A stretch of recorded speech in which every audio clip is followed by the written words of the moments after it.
بسم اللہ الرحمن الرحیم. ڈیئر اسٹوڈنٹس، السلام علیکم. How are you students? آج ہمارا ٹاپک آف ڈسکشن ہوگا نیوکلیک ایسڈس. ٹاپک چونکہ میٹرک لیول ہے تو اسی مناسبت سے ہم ڈیٹیل میں جائیں گے، ورنہ یہ تو بہت زیادہ ڈیٹیل ٹاپک ہے. پھر آپ فرسٹ ایئر سیکنڈ ایئر میں تھوڑا بہت اور ڈیٹیل پڑھیں گے. اکثر سینئر اسٹوڈنٹس جب ٹاپک دیکھتے ہیں تو پھر کمنٹ میں کہتے ہیں کہ سر اس میں ایکسپلینیشن زیادہ نہیں ہے. تو ہم لیول کو دیکھتے ہیں، اسٹوڈنٹ کی مینٹلٹی کو دیکھتے ہیں. چونکہ یہ کلاس 10 کا ٹاپک ہے تو اسی انداز میں ایکسپلین کرنے کی کوشش کروں گا. البتہ آپ کو ایکسٹرا انفارمیشن بھی دوں گا. اسٹوڈنٹس ٹاپک کی طرف چلتے ہیں. ٹاپک ہمارا ہے نیوکلیک ایسڈس. ٹھیک ہے، ٹائپس آف نیوکلیک ایسڈس پڑھیں گے اور کیمیکل کمپوزیشن بھی پڑھیں گے. سب سے پہلے ڈیفائن کرتے ہیں، اس کی کچھ کریکٹرز ایکسپلین کرتے ہیں کہ نیوکلیک ایسڈز بیسیکلی کیا ہوتے ہیں. Students, these are long chain molecules. These are long chain molecules. یہ مالیکیولز ہے، آرگینک مالیکیول ہے، large number of carbon atoms کی کمبینیشن سے بنے ہوتے ہیں. اس کے علاوہ اس میں فاسفورس بھی ہوتا ہے، آکسیجن بھی ہوتا ہے، مختلف اور ایلیمنٹس بھی شامل ہوتے ہیں. سمپلی لانگ چین آرگینک مالیکیولز ہے. اس کے علاوہ اس کی دوسری خاصیت کیا ہے؟ These are present in all living cells. جتنی بھی لیونگ سیلز ہے اس میں یہ پائے جاتے ہیں. اس کے علاوہ these are information carrying molecules of the cell. یہ سیلز کے وہ مالیکیولز ہے، سیل کے اندر وہ مالیکیول ہے جو انفارمیشن کیری کرتے ہیں. They transmit characters from parents to offsprings, from one generation to the next generation. اس کا مطلب ہے کہ دیز آر ہیریڈیٹری میٹیریلز، وراثتی اشیاء ہے، وراثتی یونٹس ہے. اس کے علاوہ they determine the inherited characteristics of every living cell. یہ جو انہیریٹڈ، جو ایک نسل سے دوسری نسل تک میراث میں جو چیز ملتا ہے تو یہ ان کریکٹر کو ڈٹرمائن کرتا ہے. مطلب آف سپرنگ میں جتنی بھی کریکٹر ہے تو اس کا مطلب یہ ہے کہ یہ کریکٹر اباؤ اجداد، دادا پردادا اس میں بھی موجود تھے، تو یہ ڈٹرمائن کرتے ہیں. اس کے علاوہ دے پلے رول ان اسٹوریج. یہ ایک اہم کردار ادا کرتا ہے اسٹوریج میں، جمع کرنے میں، محفوظ کرنے میں، ان ٹرانسفر اور پھر منتقل کرنے میں of genetic data. Genetic gene کے لحاظ سے، جین سے ریلیٹڈ جو اعداد و شمار ہوتے ہیں، from one generation to the other generation. یہ انفارمیشن اسٹور بھی کرتا ہے، پھر اس کو ٹرانسمٹ کرتا ہے from one generation to another generation in the form of specific codes. اس کے علاوہ they contain all informations necessary for an organism. Organism کے لیے یا آرگینزم سے متعلق جتنی بھی ضروری معلومات ہوتے ہیں وہ اس میں سارے کے سارے موجود ہوتے ہیں، وہ معلومات. اس کے علاوہ ٹو ڈیولپ ٹریٹس، ان انفارمیشن کو ریڈ کر کے ٹریٹس خصوصیات وہ کہتے ہیں. Development of traits, characters, they carry out life functions and reproduce. Reproduction سے متعلق، life activity سے متعلق، characters کے متعلق جتنی بھی انفارمیشن ہے وہ اس میں موجود ہوتے ہیں، اسٹور ہوتے ہیں. یہ تو انٹروڈکشن تھا. اب اسٹوڈنٹس یہاں پر یہ بیسک بیک گراؤنڈ تھوڑا سا اس پہ جاتے ہیں. ایک 1868 these nucleic acids were for the first time demonstrated in the nuclei of a cell. سب سے پہلے 1868 میں نیوکلک ایسڈ کو فسٹ سیلز کی نیوکلیائی میں دیکھا گیا اور وہاں ایکسپلین کیا گیا. 1866 اس کا ہسٹری ہے. These are also found in the sperm cells. sperm cells کی جو ہے sperm heads میں یہ پائی گئی by Friedrich Michel, a 25 years old Swiss chemist. 25 سالہ ایک نوجوان سوئس کیمسٹ سوئس سائنٹسٹ نے ان کو sperm heads میں فائنڈ آؤٹ کیا یا وہاں پر دیکھا گیا. He said first cells nuclei contain an unknown phosphate rich substance and were given the name of nuclein. Friedrich Michel نے کہا کہ first cells کی نیوکلیائی میں ایک فاسفیٹ جس کو بولتے ہیں PO4-3 فاسفیٹ ریچ سبسٹنس موجود ہے اور اس سبسٹنس کو اس نے نیوکلین کا نام دیا. Later on, Altman used the word nucleic acid in 1889 for the first time. یہ جو نیوکلک ایسڈ کا نام ہے یہ آلٹمین نے 1889 میں استعمال کیا ہے. اس کے علاوہ آلٹمین نے یہ بھی ڈسکور کیا کہ nucleic acids are two types, one is DNA and the other one is RNA. انہوں نے اس کی اقسام بھی دریافت کی اور ڈیٹیل میں اس کو اسٹڈی کیا. اس کے علاوہ 1953 میں ایکس ریز کی مدد سے واٹسن اور کرک نے اس کا اسٹرکچر ڈٹرمائن کیا کہ اس کا اسٹرکچر کیسا ہے. تو یہ بھی ایک لمبا چوڑا قصہ ہے اسٹرکچر کے متعلق. بہرحال یہ تھوڑا بہت ہسٹری کا نیوکلک ایسڈ کے متعلق. اب اسٹوڈنٹس ہم آتے ہیں ٹائپس کی طرف. So there are two main types of nucleic acids. One is called deoxyribonucleic acid جس کو شارٹ کٹ ایبریویشن کے طور پر ہم DNA لکھتے ہیں. And the second one is a ribonucleic acid جس کو RNA لکھا جاتا ہے بطور ایبریویشن. تو دو اقسام ہیں جس کو آلٹمین نے ڈسکور کیا تھا. ایک DNA ہے, دوسرا RNA ہے. دونوں ہیریڈیٹری میٹیریلز ہیں, دونوں لیونگ سیلز میں موجود ہوتے ہیں.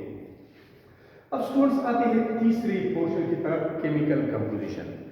کیمیائی لحاظ سے نیوکلک ایسڈ DNA ہے یا RNA ہے, کون سے کیمیکلز کا بنا ہوتا ہے, اس کے کمپوننٹس کیا ہے, کیمیکل کمپوننٹس کیا ہے, تو اس کی طرف جاتے ہیں students. Actually chemical composition of DNA میں ہم کہتے ہیں کہ DNA یہ ہے DNA. It is composed of small units called nucleotides. یہ چھوٹے چھوٹے یونٹس کا بنا ہوتا ہے, اس کو ہم بولتے ہیں نیوکلیوٹائڈس. اس کا مطلب یہ ہے کہ DNA بہت سارے نیوکلیوٹائڈس کا بنا ہوتا ہے. So it is a polynucleotide and it is a polymer. Nucleotide اس کے مانومرز ہیں, اسمال سیپریٹ مالیکیولز ہیں یا پارٹس ہیں, اور ان کی کمبینیشن سے پھر DNA بنتا ہے. تو DNA چونکہ بہت سارے نیوکلیوٹائڈ کا بنا ہوتا ہے, تو یہاں پر ایک ورڈ ایڈ کریں پولی مینز میں. سو DNA is a polynucleotide. ٹھیک ہے. 3 بیسک کمپوننٹس ہیں جس سے یہ نیوکلیوٹائڈز بنتے ہیں. پھر نیوکلیوٹائڈز کمبائن ہو کر DNA بناتے ہیں. نیوکلیوٹائڈز بنتے ہیں, اس کا ایک حصہ ہوتا ہے شوگر, دوسرا پارٹ ہے کمپوننٹ ہے نائٹروجینس بیس, اور تیسرا کمپوننٹ ہے فاسفیٹ گروپ. تو 3 کیمیکل سبسٹانسز ہیں جس کی کمبینیشن سے نیوکلیوٹائڈ بنتا ہے. اب آتے ہیں, یہ اس کا بھی میں ذکر کروں گا تھوڑا بہت ڈیٹیل کے ساتھ تاکہ آپ کو آسانی سے سمجھ آ سکے یہ ٹاپک. اب نائٹروجینس بیس according to Lewis, any substance that gave lone pair of electron